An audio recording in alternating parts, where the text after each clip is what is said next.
We have another Wing Pang drama to talk about, and this one. This one is called Our Paths Shall Never Cross Again on Drama Box. And if you've been following this whole drama universe, you know we have to talk about this guy. Oh, we do. Now, listen, Wang Peng is becoming very familiar with a certain type of role, a very tragic type of role. You mean the green hat trope? I mean, the green hat trope, where our hero is just constantly betrayed by his wife. Usually it's, all his money and all his emotional support just redirected to another man in his family. The man cannot catch a break. Seriously. You just have to think back to his time in Divorce, No Big Deal. That one. Right.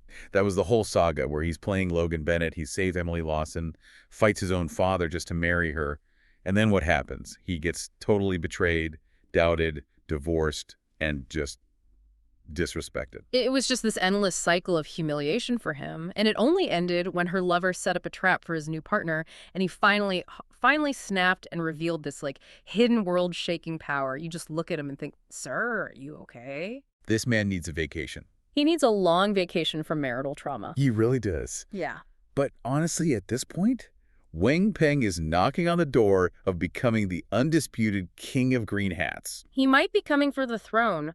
Yuxiu Chen better watch out. The misery is really stacking up. The competition is fierce. Yeah. So today, we are recapping Our Paths Shall Never Cross Again. And this one is another saga of just maximum betrayal. But there's a twist. A phenomenal head start. Exactly. This one does not let him rest, but this time he comes prepared. Okay, let's just unpack this immediately. Our main guy is Gu Siju, and we meet him right as he's submitting a compulsory divorce application. Yeah, he is moving with extreme urgency. And you're wondering, why the big rush? Why the paperwork frenzy? Because he's been reborn. There it This is. is your classic reborn hero, and he's using his knowledge of the future to just fast-track his way out of a marriage that, and this is not an exaggeration, literally killed him once already. So the previous timeline was bad. Oh, it was dark. He spent his entire life with his wife, Yu Xian, before he finally saw through her complete hypocrisy. And what actually happened to them in that life? Well, he and his daughter, Yu, they get left behind in their old town. Eventually, they have to, beg their way to the capital where Xian had moved for a promotion. And what was the final horrible straw? They froze to death. What? On a cold night right outside the capital. After they finally got there, they realize Xian is living this great life with the other man, Luo Yunqi. So CJ's life literally ended because of the cold shoulder from his wife. That's an insane way to go. No wonder he's so cold and calculating this time around. He had to actually die to get his freedom. Right. So let's go back and really establish the scale of this betrayal. In his new life, Sijo remembers the early days. Xian was sending him love letters. He got the 29th one. Everyone around them envied their devotion. It seemed like this pure romance. Exactly. Because while she's writing all these romantic letters, she was financially dedicating herself somewhere else entirely. Yushinan, her monthly salary was 30 won, which was a lot for the time. A good amount, yeah. And she was giving all of it to Luo Yunqi, her best friend's husband, and his daughter, King. The entire 30 yuan.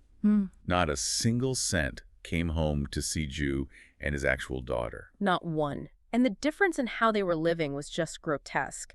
So while Yunqi and King are having meat with every single meal, Siju and his own daughter Yu were eating, and this is a quote, bran and vegetables. Wow, imagine getting these flowery love letters while you're literally starving. It's emotional warfare. And then the real transfer drama happens. Xiang gets promoted to factory manager in the capital, so she packs her bags, and guess who she brings? Oh, I think I know. Not her husband and daughter. Not her husband and daughter. She brings Luo Yunqi and King, of course. Now, why would you do that? What was her excuse? It was so flimsy. She said the factory only allowed 2 family members to relocate, and she insisted that Yunqi's family conditions were worse, so they were the priority.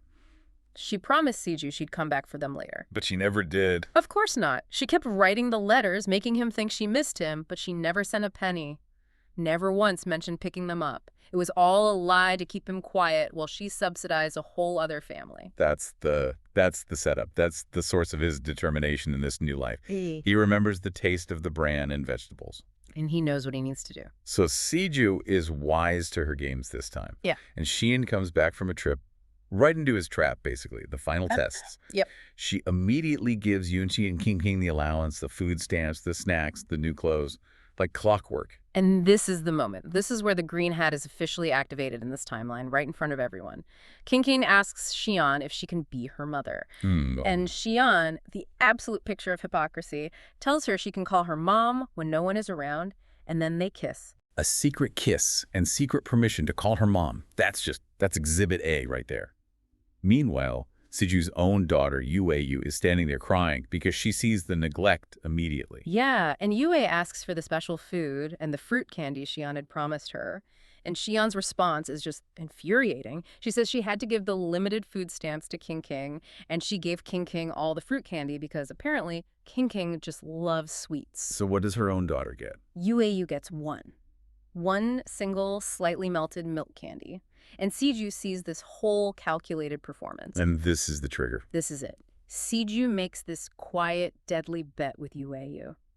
If Xian chooses Yunqi's family first one more time, they leave for good, because their lives depend on it. And the next test comes really quickly. Yunqi shows up to borrow their only thick quilt because King King is freezing. Siju protests. He says, Yue coughed last night. She needs the warmth. But Xian just ignores him. She sides with Yunqi immediately, says Yue is generally healthier, and hands over their thick wedding quilt. She gave away the symbol of their marriage. For the other family. At that point, Siju knows the divorce certificate just can't get there fast enough. But the ultimate final straw comes that night. What happened? Yue spikes a fever. She starts coughing. She desperately needs a doctor. And Siju is looking everywhere for Xian. And she's gone. She's gone. He finds out she drove the factory car to the hospital because King King also had a fever. You're kidding me. She drove someone else's child to the hospital using company resources over her own daughter. The betrayal is now complete. It's undeniable. Yeah. And to add insult to injury, Siju has to sell his own gold ring just to cover the 2 yuan hospitalization fee for his daughter. He is literally selling his valuables to keep his child alive while his wife is bankrolling a rival family. He needed an exit strategy. Fast, final, and transactional. And Siju, our reborn hero, is about to prove that a cold strategy beats a warm heart every single time. Exactly. Okay, so here it is. Siju's master plan. After Yue recovers, Xian is back at the factory. And King King, the little menace, lies and says that Yue tore up confidential documents. And Xian, of course, believes her immediately. Of course. She punishes Yue by making her stand outside in the cold and says no one can feed her. And to stop Siju from interfering, she locks him in his office. Which is an abuse of power, which Siju is, mentally noting for later. And right then, in the locked office, Lulu Yunqi shows up and makes this unbelievable request. He wants Xian to have a baby for him. Wait, why? He says it's to be a cord blood donor for King King's fake leukemia. Fake leukemia, that kid is, wow, okay. Yes. But Siju, with his future knowledge, knows it's a lie. He sees this terrible request as his way out. But before he can even respond, a comrade arrives with the divorce certificate processed early, thanks to his application. The timing is perfect. The universe is on Siju's side this time. So Siju agrees to Yunqi's request, but as a transaction. He tells Yunqi, fine, you can sleep with her tonight to conceive the baby. But then, he makes the offer of a lifetime. The ultimate deal. He says he will give Yunqi everything. Yixian, the house, all of it, for 500 yuan. He sold his cheating wife to her lover. He literally monetized the betrayal. The only condition is that Yunqi has to promise Siju and Yue will never be bothered by them again. And that 500 yuan is the price of his freedom. Did he get it? Yunqi, frantic with excitement, scrapes together 490 yuan, 400 in cash, 90 in savings. Siju accepts. And the best part, Yunqi even agrees to wear Siju's clothes and pretend to be him to buy Siju the time he needs to disappear forever. What a terrible person who is accidentally helping our hero achieve total freedom. Okay, so Siju is gone. But the drama is just beginning for Xian. Oh, yeah. She comes back, she's pregnant, and she finds Yunqi and Siju's clothes on her bed. She thinks it's Siju, who she believes just agreed to this arrangement out of loyalty to her. And this is where the dramatic irony is just. It's perfect. Xian pours her heart out, confessing her deep love for Siju. She claims the whole thing with Yunqi was only to fulfill a promise to her dead best friend. She even says she took a shower to wash away the smell of Yunqi before coming back to Siju. Oh, wow. But Yunqi is hearing all of this. And he's ecstatic. He thinks she's confessing her love for him. He completely misunderstands the entire thing, believing she's finally his now that Siju is out of the picture. It is just peak dramatic chaos. But that secret can't stay a secret. Yunchi wants to claim his prize, so he pushes Xian to acknowledge the pregnancy publicly. Xian panics. She needs to find Siju, but Yunchi threatens to kill himself if she leaves. He's got her cornered. And that's when he finally reveals his true nature. He admits he loved Xian from the start, but only married her friend Weiwei because her family was rich. He's always been a user. And Xian, finally enraged, just blows the whole thing up. She tells everyone that Yunchi threatened her to conceive the child, and the real kicker, that King's leukemia was faked. The whole thing was a lie. And the fallout is immediate. The Luo family is ruined. Yunchi's mom is still trying to convince Xian to marry him because she's carrying a Luo's child, but it's way too late. The factory steps in. Xian loses all her positions because of the scandal and for locking up Siju. But the final blow comes from a fingerprint analysis. Oh, technology. It confirms that King, the manipulative child Xian always protected, was the one who tore up the documents, not Yu. And Xian finally realizes she misjudged everyone. Her husband, her daughter. She backed the wrong team the entire time. She tries to apologize, but Siju is long gone, enjoying his 490 yuan and his new life. She gets it. He left because she had completely disappointed him. She aborts the child, and Yunchi and King get sent back to the countryside. Their comfortable life is over. And that is the glorious revenge of the reborn hero. If he hadn't been reborn, they were frozen to death.